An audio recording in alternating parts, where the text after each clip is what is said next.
Halo teman, semoga kalian tetap sehat ya.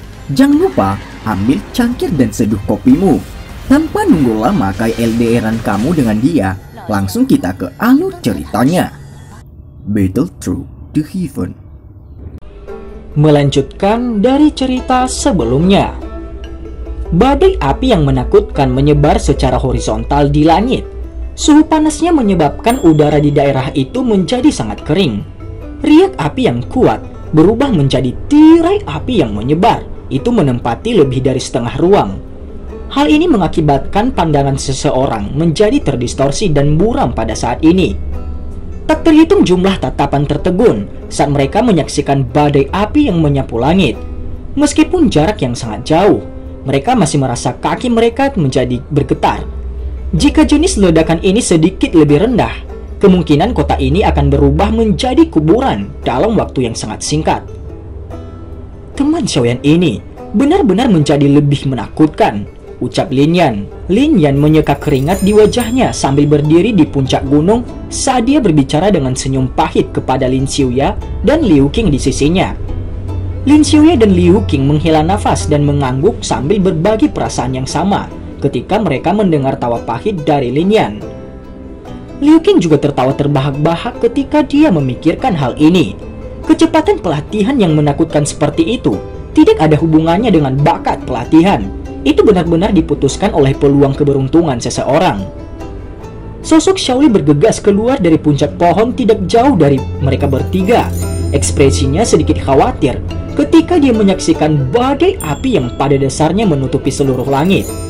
Meskipun dia memiliki keyakinan pada Xiaoyan, dia tidak bisa membantu tetapi merasa tidak nyaman dalam menghadapi tabrakan energi yang menakutkan seperti itu. Lagi pula bahwa Han Feng bukan orang biasa. Selama 2 tahun, ia telah kacau di dalam wilayah sudut hitam. Ia berulang kali bertanya tentang informasi tentang aliansi hitam.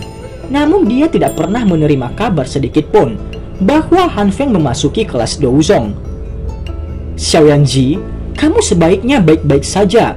Bagaimana aku bisa memiliki wajah untuk melihat aku sebagai kakakmu? Xiaoli menggosok kedua tangannya. Dia hanya bisa berdoa agar Xiaoyan akan memiliki cukup keberuntungan untuk melarikan diri dari badai api seperti itu.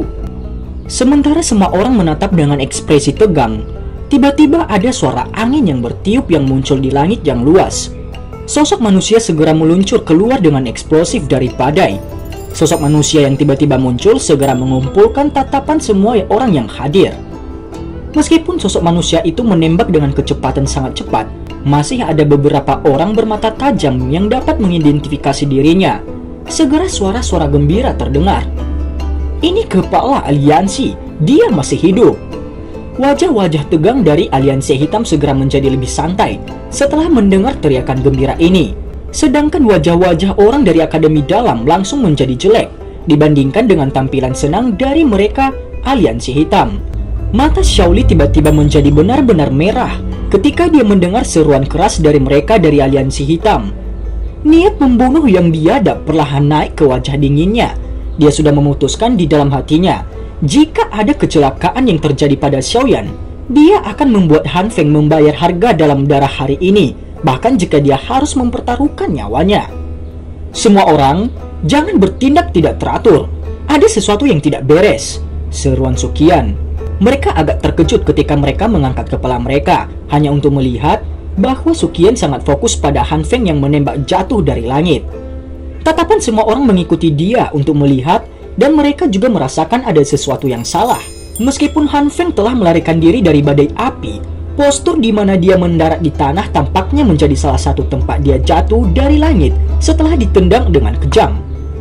Suara tajam hembusan angin sekali lagi bergema di langit, sementara semua orang merasa tidak yakin di dalam hati mereka. Ini Xiaoyan, dia belum mati. Para ahli dari Akademi Dalam yang putus asa segera bersorak ketika mereka melihat sayap api yang familiar itu. Aura pembunuhan di wajah Xiaoli perlahan menyusut saat dia melihat sayap api yang akrab dengan ekspresi tertegun. Orang ini benar-benar tidak memungkinkan seseorang untuk bersantai. Dengan munculnya sosok Xiaoyan, Orang-orang yang awalnya bangga dan tertawa dari wilayah sudut hitam menjadi seperti bebek dengan tenggorokan mereka dicubit. Sayap hitam batu giok sosok hitam itu mengepak di langit, dan tubuhnya berubah menjadi cahaya hijau gelap yang dengan cepat ditembak jatuh ke arah Han Feng yang jatuh dengan cepat ke tanah. Dalam sekejap mata, sosok hitam yang muncul di atas kepala Han Feng di depan tatapan kaget dari semua ahli dari wilayah sudut hitam. "Bajingan kecil, kamu berani!" Mata Xiaoyan menatap tajam pada Han Feng yang doki internalnya diblokir karena serangan balik dari nyala api. "Seorang pengkhianat yang mengkhianati gurunya pantas mati," ucap Xiaoyan. Auman marah Xiaoyan bergema tanpa henti di langit saat tinjunya dengan kejam dihancurkan ke arah Han Feng. Tiba-tiba, darah segar merah diludahkan dari mulut Han Feng setelah menerima pukulan berat tanpa pertahanan dari Xiaoyan. Wajah Xiaoyan ditutupi dengan darah segar, dadanya naik dan turun dengan cepat saat sayapnya mengepak sedikit. Tubuhnya tampak seperti burung dengan sayapnya yang patah karena jatuh ke tanah dengan lemah. Akhirnya dia dengan keras menabrak beberapa dataran di luar kota Feng di depan sejumlah tatapan kaget yang tak terhitung jumlahnya. Wajah Xiaoyan ditutupi dengan darah, dadanya naik dan turun dengan cepat saat sayapnya mengepak sedikit. Xiaoyan mengepakkan sayap yang semakin ilusi di punggungnya saat matanya menatap tajam pada Han Feng yang tak bergerak, yang telah menabrak tanah. Xiaoyan mengatupkan giginya dengan kejam saat dia menjabat tangannya. Penguasa Xuan berat muncul. Tangannya memegang erat-erat saat dia mengepakkan sayap di punggungnya. Tujuannya adalah untuk memberikan pukulan terakhir pada Han Feng. Tiba-tiba terdengar teriakan, "Cepat, selamatkan kepala aliansi dan jaga dia!" Tindakan Xiaoyan langsung dirasakan oleh para ahli dari wilayah sudut hitam. "Hentikan mereka!" teriak Suqian. Xiaoyan melintas dan muncul hanya beberapa lusin kaki di atas kepala Han Feng dengan mengandalkan tindakan pemblokiran yang dilakukan oleh sesepuh dari Akademi Dalam. Dia mengangkat penguasa beratnya tinggi-tinggi di atas kepalanya dan tidak ragu saat dia menggunakan metode yang paling kejam untuk menghancurkan kepala Han Feng. Momentum itu sedemikian rupa sehingga jika itu terjadi, sepertinya Han Feng akan mati di tempat meskipun kekuatannya besar. Han Feng memang benar. Tubuh spiritual Yao Sheng benar-benar ada di tubuh orang kecil ini. Tawa aneh yang mengerikan tiba-tiba terdengar di langit saat penguasa berat itu jatuh ke bawah. Segera sekelompok kabut hitam anehnya muncul di dataran. Kabut hitam baru saja muncul ketika rantai hitam gelap yang berisi kilau yang dalam tiba-tiba tertembak keluar dari kabut hitam itu. Kecepatan rantai logam itu sangat menakutkan. Itu tidak jauh dari Xiaoyan dalam sekejap. Ujung rantai logam itu setajam pisau dan kilatan dingin yang tidak biasa samar-samar merembes keluar darinya. Xiaoyan menoleh dengan susah payah. Hal yang dia lihat di matanya adalah rantai logam hitam yang sangat tidak biasa. Ini adalah orang-orang dari Hall of Soul. Kelompok kabut hitam berbentuk seperti sosok manusia mirip dengan apa yang dia lihat di padang gurun di wilayah sudut hitam dengan cepat melintas di pikirannya. Itu metode yang sama dengan yang dia lihat pada saat itu. Sungguh tidak terduga bahwa aku akan mati di tangan orang-orang ini. Xiaoyan menghela nafas dengan sangat lelah di hatinya. Suatu kegetiran merembes keluar dari sudut mulutnya saat dia perlahan menutup matanya. Dalam situasi seperti ini, bahkan Suqian tidak akan bisa menyelamatkannya tepat waktu. "Hidupmu adalah milikku," ucap orang dari kabut hitam. Rantai itu tiba dengan cepat, namun pada saat akan menembus hati Xiaoyan, suara dingin mati rasa tiba-tiba terdengar di belakang telinganya. Tangan halus itu tampaknya muncul dari ruang kosong. Itu tidak menyebabkan fluktuasi apapun. Itu terlihat lembut dan lemah, namun itu mengandung kekuatan yang sangat kuat dan sengit yang meraih rantai logam sampai titik di mana ia tidak bisa bergerak. Bantuan tiba-tiba juga menyebabkan semua orang terkejut. Tatapan mereka mengikuti tangan tanpa celah itu, dan perlahan-lahan bergeser. Akhirnya kecantikan dengan sosok indah dan wajah menyihir hampir sempurna muncul di depan semua tatapan mereka. Ini adalah perasaan yang diberikan wanita itu kepada orang lain pada pandangan pertama, kecuali wajahnya yang sedingin es. Hal ini memiliki daya tarik terbesar bagi banyak pria.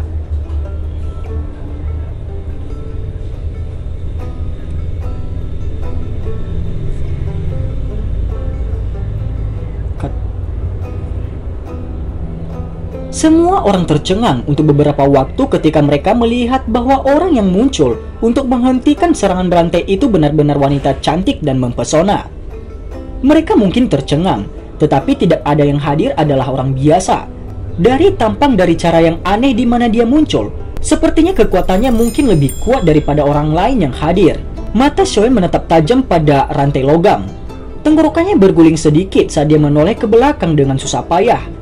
Wajah dingin Ratu Medusa segera muncul di matanya. Kamu...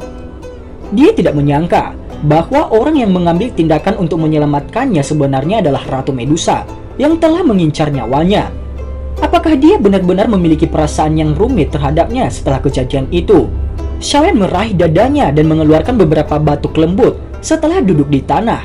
Apa yang ingin wanita sialan ini lakukan? Dia ingin menyelamatkannya, namun dia adalah orang yang kasar. Jika telapak tangannya sedikit lebih kuat, sepertinya itu akan mampu membunuh Xiaoyan. Betapa malangnya, sedikit lagi dan bajingan itu akan dibunuh. Tatapan Xiaoyan beralih ke Han Feng yang tergeletak di tanah dengan nafas yang tersisa. Dia berbicara dengan menyesal di dalam hatinya. Kekuatannya sudah benar-benar habis. Meskipun semua yang dia perlu lakukan adalah menggunakan penguasa untuk membanting melawan orang itu untuk membunuhnya, saat ini dia bahkan tidak memiliki kekuatan untuk berdiri. Sementara mata Xiaoyan dipenuhi dengan penyesalan tanpa batas.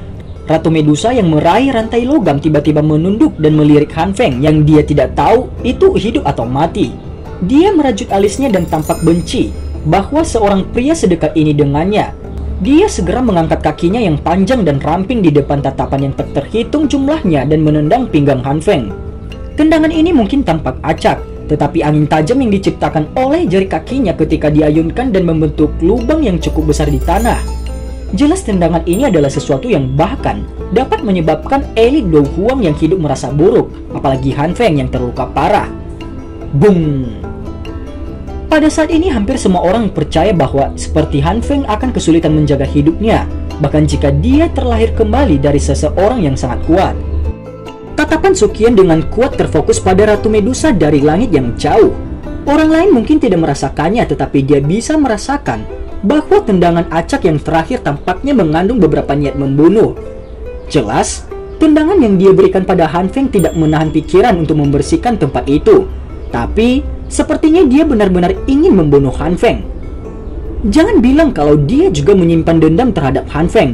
Mengapa aku tidak mendengar bahwa ada seseorang seperti dia di wilayah sudut hitam? Gumam Suqian. Sungguh tidak terduga. Han Feng ini benar-benar akan mati di tangan seorang wanita. Jika metode dia mati dengan cara ini, berita itu akan segera menyebar, dan itu akan benar-benar menyebabkan orang lain mati karena tertawa. Meskipun rantai itu mengalami kekuatan eksplosif yang kuat, itu tidak menunjukkan tanda-tanda putus. Jelas benda ini bukan barang biasa. Ratu Medusa tiba-tiba melepaskan tangannya saat ledakan. Rantai berwarna itu melewati gugus kabut hitam. Itu membuat riak yang cepat. Lama kemudian sebelum suara tindik telinga yang membawa beberapa kesuraman terpancar. Siapa kamu? Kamu benar-benar berani ikut campur urusan Hall of Soul kami?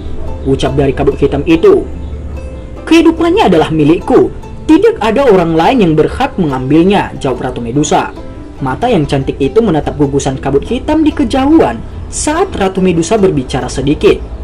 Aku bisa memberikan jenazahnya kepadamu jika aku membunuhnya suatu hari nanti. Tapi ini tidak mungkin sekarang, ucap Ratu Medusa. Hei, kata-katamu sangat arogan. Kamu adalah orang pertama dalam sekian tahun yang berani mengucapkan kata-kata seperti itu kepada Hall of Soul, ucap orang dari kabut hitam itu. Enyah, kamu tidak akan memiliki kesempatan untuk menyerang hari ini. Ratu Medusa sepenuhnya mengabaikan suara itu. Suaranya masih tumpul dan sedingin es. Sungguh wanita yang sombong. Keberuntunganku memang tidak buruk hari ini. Namun misiku bukan untuk membunuh bocah kecil itu. Sudah cukup selama aku mengambil roh Yao Cheng yang ada di dalam tubuh anak kecil itu. Selain itu berkat kamu aku punya sesuatu untuk dibeli. Tawa aneh itu dipancarkan dari kabut hitam sebelum segera bergerak. Sosok itu tiba-tiba melintas, dan dalam beberapa nafas, itu muncul di samping mayat Han Feng yang kehabisan nafas. Roh alkemis tingkat 6, ini benar-benar akuisisi yang hebat. Suara mengerikan itu terdengar dengan rasa puas setelah menyerap roh Han Feng ke kabut hitam itu. Kabut hitam segera bergerak dari kejauhan. Xiaoyan bisa merasakan sepasang mata menyapunya dari dalam.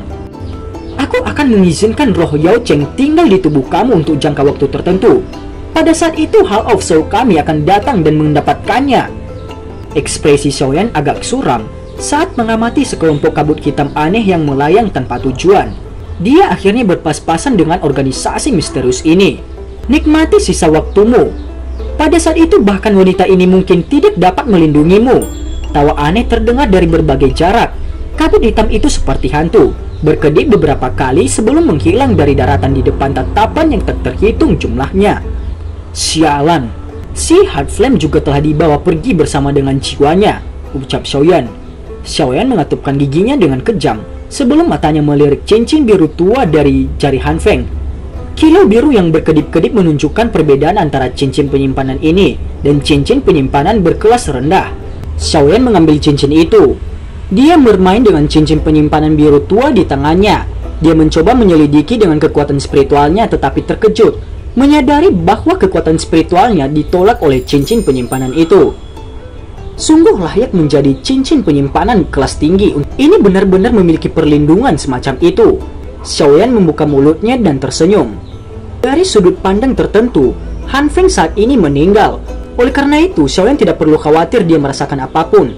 Kekuatan spiritual yang ganas langsung melonjak keluar dan menggunakan metode yang paling brutal untuk menghilangkan jejak spiritual yang ditinggalkan oleh Han Feng di cincin penyimpanan itu.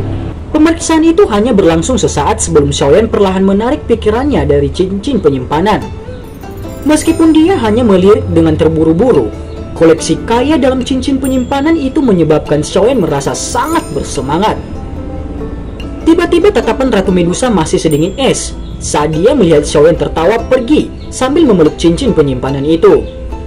Sialan, ratu ini akan membunuhmu secara pribadi cepat atau lambat, ucap Ratu Medusa. Menurut situasi normal, Ratu Medusa seharusnya pergi dan kembali ke Turun Tager sekarang setelah dia bergabung dengan roh Heaven Swallowing Python dan memulihkan kekuatannya. Sekarang bagaimanapun dia terus berada di sekitar Xiaoyan. Situasi seperti itu adalah karena pengaruh keterikatan dari Heaven Swallowing Python. Ya mulia, terima kasih banyak karena telah menyelamatkanku kali ini. Xiaoyan akan mengingat bantuan ini. Aku pasti akan mengembalikannya di masa depan jika aku memiliki kesempatan untuk... Xiaoyan tersenyum canggung di wajah Ratu Medusa yang dingin dan Ratu Medusa benar-benar mengabaikan senyum malu Xiaoyan. Suara angin kencang tiba-tiba muncul di langit saat Ratu Medusa melangkah maju. Sosok tua Sukian muncul di depan Xiaoyan. Teman, bolehkah aku tahu siapa kamu? Bisakah kamu mengungkapkan nama kamu? Kamu mungkin kenalan lama Akademi Jianan kami, ucap Sukian. Ratu Medusa menghentikan langkahnya setelah Sukian muncul. Dia mengabaikan kata-kata Sukian saat pandangannya dengan dingin menatap Xiaoyan. Nada dinginnya sedingin es. Kamu hanya dapat membayar kembali hal-hal yang kamu lakukan kepadaku dengan hidup kamu. Ini yang terakhir. Aku pasti tidak akan menunjukkan belas kasihan lagi di lain waktu, jawab Ratu Medusa. Xiaoyan hanya menghapus keringat di dahinya ketika dia melihat Ratu Medusa pergi. Kamu bocah kecil. Kamu benar-benar terlalu berani. Namun aku benar-benar penasaran. Bagaimana kamu berhasil melakukan hal-hal itu kepadanya mengingat kekuatannya, ucap Sukian. Lupakan itu. Bagaimanapun kamu harus lebih berhati-hati. Kekuatan wanita ini benar-benar terlalu menakutkan. Bahkan aku tidak punya banyak kesempatan untuk memukulnya, jawab Sukian. Xiaoyan tersenyum pahit dan mengangguk. Bukankah ini cincin penyimpanan Laut Siren? Kamu benar-benar tanpa basa-basi. Saat itu Han Feng telah melalui pertempuran besar untuk mendapatkan cincin penyimpanan ini. Tidak disangka bahwa kamu saat ini sedang mendapat manfaat darinya, ucap Sukian. Xiaoyan mengangguk sedikit saat dia berbicara dengan agak menyesal. Sayangnya, aku tidak mendapatkan si Heart Flame. Api itu sudah disempurnakan oleh Han Feng. Oleh karena itu, si Heart Flame diambil ketika orang itu menyeret roh Han Feng sebelumnya, ucap Xiaoyan. Sudah tidak buruk kalau ada cincin penyimpanan Laut Siren sebagai kompensasinya, jawab Sukian. Suqian berbalik dan perlahan-lahan menuju bagian luar dataran setelah mengatakan ini. Xiaoyan melihat Suqian perlahan menghilang dan tersenyum. Singkat cerita, setelah Xiaoyan mengalami pertempuran besar di wilayah Sudut Hitam, mereka pun akhirnya kembali. Dia akhirnya melakukan retret dan penyembuhan lukanya. Dalam waktu itu dia teringat Shun-Er dan mengambil gulungan yang diberikan Shun-Er pada saat itu padanya. Dia membukanya dengan susah payah dan akhirnya terbuka. Itu adalah teknik Do kelas D tingkat tinggi, teknik segel dewa. Dan cerita pun bersambung. Terima kasih telah mendengarkan Mimin sampai akhir ya, dan sampai jumpa.